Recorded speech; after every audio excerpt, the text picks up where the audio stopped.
먼저 닥터가무치는 이 분야의 전문가가 아니므로 전문 지식을 원하시는 분은 슈카월드님이나 상승미소님 방송을 보시기 바랍니다.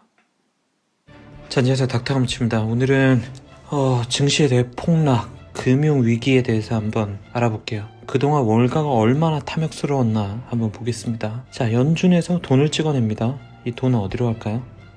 럼프 형한테도 가고 미국 국채에도 투자되고, 그리고 골드만삭스 같은 투자은행에도 갑니다. 그리고 요 돈이 기업과 개인으로 다 내려가겠죠. 대출이 되겠죠. 반면 역시 상업은행에도 가게 되죠. 그 돈이 역시 개인과 기업에 대출됩니다. 이러므로 해서 시중의 돈은 통화량은 굉장히 많아지게 됩니다. 요 돈들이 요 기업으로 통해 들어간 돈이, 기업은 싼 금리를 이용해서 회사채를 발행합니다. 자사주를 사게 되죠. 자사주를 대거 매입합니다. 자사주를 대거 매입을 해서 회사의 가치가 상승하게 됩니다. 그러면 회사의 등급은 높아지고 신용도 더 높아지죠. 더 많은 자금을 빌릴 수 있게 됩니다. 그럼으로써 이 많은 돈으로 배당도 주고 대주주의 지분 가치를 훨씬 높아지겠죠. 여기에 참여하고 있는 기업의 임원들은 부자가 되는 거죠. 그 다음에 개인은 이 받은 돈으로 주식에 투자합니다. 증시에 투자하고 싼 금리로 대출해준 돈이 은행 금리가 낮기 때문에 증시로 몰리게 됩니다. 증시는 지금까지 회사 가치가 충분히 높아져 있으므로 많은 배당을 개인에게 돌려주게 됐죠. 그런데 점점 시간이 지나다 보니까 개인의 탐욕과 기업의 탐욕은 심해집니다. 더 많은 자사주를 매입하고 더 많은 회사채를 끌어당겨 쓰게 되죠. 그리고 개인은 CFD 계좌 같은 하이 레버리지, 100원으로 가진 돈은 100원인데 1000원어치를 살 수 있을 정도로 많은 레버리지를 껴서 사게 됩니다. 그걸 부추기는 게 투자은행이었습니다. 각종 파생 상품을 만들어서 은행에 저금하는 것보다 수십 배의 수익을 창출해 주는 것에 마구 투자하게 됩니다. 선물, 하이힐드 채권, 이런 많은 파생 상품을 만들어서 투자하게 됩니다. 원유 가격이 50% 이상 변화가 없으면은 돈을 줄게, 이런 파생 상품을 만들어서, 게임 같은 파생 상품을 만들어서 기업과 개인에게 판매합니다. 헤지펀드도 참여하게 되죠. 이런 것들을 판매해서 다 이런 것들이 더욱더 거품이 불려집니다. 그동안 투자은행은 엄청나게 많은 눈먼 돈을 만들어놨죠. 바로 ETF입니다.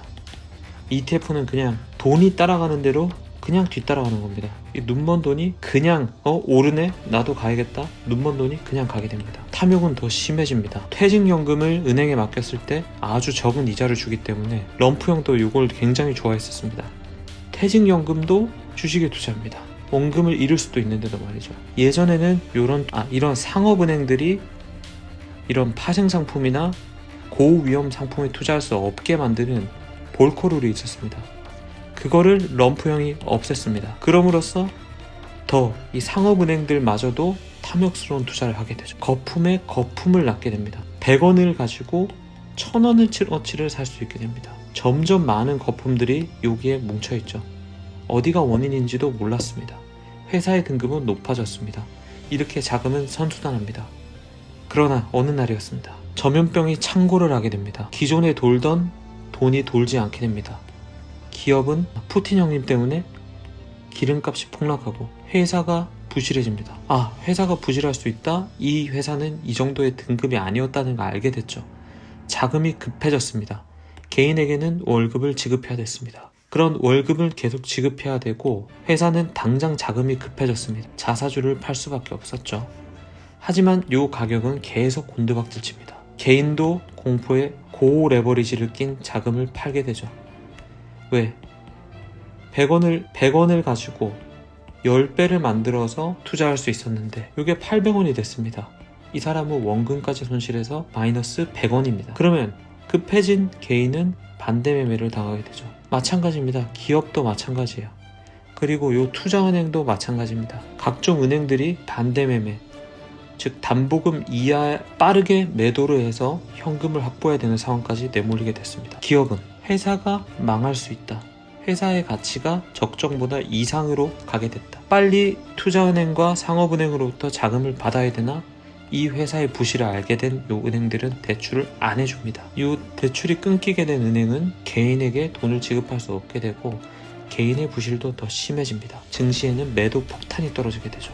이 눈먼 돈은 마찬가지로 남 따라서 매도를 합니다. 요 투자은행과 상업은행들이 만들었던 각종 파생 상품들이 큰 손실을 내게 됩니다. 원금까지 잃게 되는 상황에 몰려서 점점 매도세가 더 심해집니다. 연준은 무슨 생각을 할까요? 야, 자금을 싸게 빌려줄게.